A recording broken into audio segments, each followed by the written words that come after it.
आहोंच्या ऑफिसच्या डब्यासाठी मस्त अशी चमचमीत डाळ कांदा केला होता आणि जास्त मेहनतसुद्धा लागत नाही। सकाळी सकाळी ही भाजी बनवली होती आणि माझ्याकडे जास्त वेळसुद्धा नव्हता। फक्त 15 मिनिटात ही डाळ कांदा मी बनवला आहे। करायला एकदम साधा सोपा आहे आणि खायला खूप चमचमीत। चला पटकन रेसिपीला सुरुवात करूया। व्हिडिओला लाईक करा आणि यूट्यूब चॅनलला नक्की सबस्क्राईब करा आणि हो, माझी रेसिपी कशी वाटली हे कमेंट करून नक्की सांगा हां। चला मग आता रेसिपीला सुरुवात करते। तर इथं मी 1 वाटी हरभऱ्याची डाळ घेतली आहे किंवा चना डाळसुद्धा तुम्ही म्हणू शकता। तर आता ही हरभऱ्याची डाळ आपल्याला स्वच्छ 2 ते 3 पाण्याने धुवून घ्यायची आहे। तर धुवून झाल्यावर ते घाण पाणी फेकून द्यायचं आणि दुसरं स्वच्छ पाणी टाकायचं। 10 ते 15 मिनिटासाठी आपल्याला ही डाळ भिजत ठेवायची आहे। जर भिजवायला वेळ नसेल तर नाही भिजत ठेवली तरीही चालेल। तर आता इथं 2 मोठ्या आकाराचे कांदे घेतलेले आहेत। या भाजीसाठी ना कांदा थोडा जास्त वापरायचा, म्हणजे डाळ कांदा आपला छान चमचमीत होतो आणि चवीलासुद्धा खूप भारी लागतो। 1 वाटी डाळ असेल तर अर्धी वाटी कांदा घ्यायचा आहे आपल्याला। आणि डाळ जर तुम्हाला वेळ नसेल भिजत घालायला तर मी फक्त गॅसची बचत व्हावं आणि डाळ लवकर शिजावं म्हणूनच डाळ भिजत घातलेली आहे। तर आता कांदा जास्त बारीक कापायचा नाही, थोडा जाडसरच ठेवायचा आहे। जसं तुम्हाला व्हिडिओमध्ये दिसत आहे ना त्याच पद्धतीने कांदा कापून घ्यायचा आहे। दोन्हीही कांदे कापून झालेले आहेत। तर आता मध्यम आकाराचं 1 टमॅटो घेतलेला आहे। टमॅटो थोडंसं आंबट होतं म्हणून याच्यामधले मी सगळं बी आणि पाणी काढून टाकलेलं आहे। तर टमॅटोसुद्धा आपल्याला थोडा जाडसरच कापून घ्यायचा आहे। आणि 10 ते 12 कढीपत्त्याचे फ्रेश पानं आपल्याला लागणार आहेत। कढीपत्ता पण स्वच्छ धुवून घेतलेला आहे। कांदा आणि टमॅटोसुद्धा कापून झालेला आहे आणि कढीपत्तासुद्धा आपला घेतलेला आहे।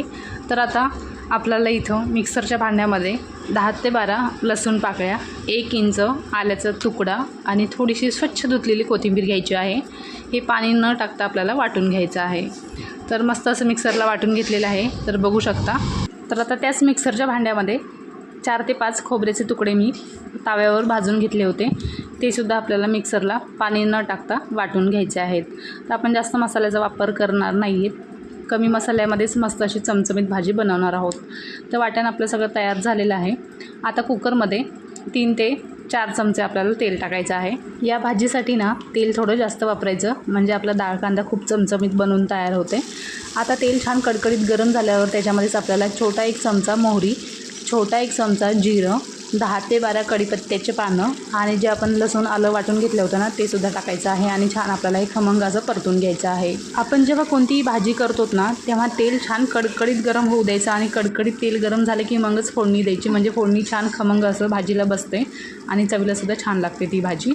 आता हे सगळं चांगलं व्यवस्थित परतून झाल्यावर याच्यामध्येच आपल्याला आपण जे कांदा कापून घेतला होता ना ते सगळा कांदा याच्यामध्ये टाकायचा आहे आणि कांदासुद्धा आपल्याला 2 ते 3 मिनटं छान असा परतून घ्यायचा आहे। कांदा छान परतून घेतलेला आहे, बघू शकता। तर याच्यामध्ये आपण काही सुके मसाले टाकूयात। तर याच्यामध्येच आपल्याला जे पोहे खातो ना त्या चमच्याने अर्धा चमचा कांदा लसूण मसाला, त्या चमच्याने अर्धा चमचा लाल तिखट हे टाकून आपल्याला 10 ते 15 सेकंद पहिले परतून घ्यायचं आहे। 10 ते 15 सेकंद झालेले आहेत।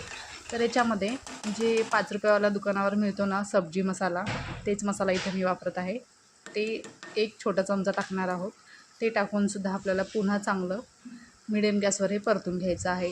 आणि छोटा पाव चमचा हळद टाकली आहे आणि आपण जे वाटून घेतलं होतं ना खोबरं, ते सुद्धा खोबरं टाकलेलं आहे याच्यामध्ये। भाजून खोबरं टाकलं ना या भाजीमध्ये, भाजीला खूप छान कलर येते आणि चवीलासुद्धा खूप भारी ही भाजी बनवून तयार होते। आता मसाले टाकून छान परतून घेतलेला आहे। परतून झाल्यावर याच्यामध्येच आपण 1 मध्यम आकाराचा टमॅटो घेतला होता कापून, ते टमॅटो टाकून पुन्हा चांगलं आपल्याला हे परतून घ्यायचं आहे 15 ते 20 सेकंदासाठी। जर तुम्हाला समजा भाजीला काही नसेल किंवा डाळ करायचा कंटाळा आला असेल ना तर अशी चटणीसुद्धा तुम्ही बनवून खाऊ शकता। ही चटणीसुद्धा खूप भारी लागते। तर आता हे सगळं चांगलं आपण परतून घेतलेलं आहे। आता याच्यामध्येच आपण डाळ भिजत ठेवली होती ना पाण्यामध्ये, त्या डाळीमधलं पूर्ण पाणी मी काढून घेतलेलं आहे। आता ही डाळ या मसाल्यामध्ये 15 ते 20 सेकंद चांगली परतून घेणार आहोत। बघू शकता डाळ चांगली परतून घेतलेली आहे मसाल्यामध्ये।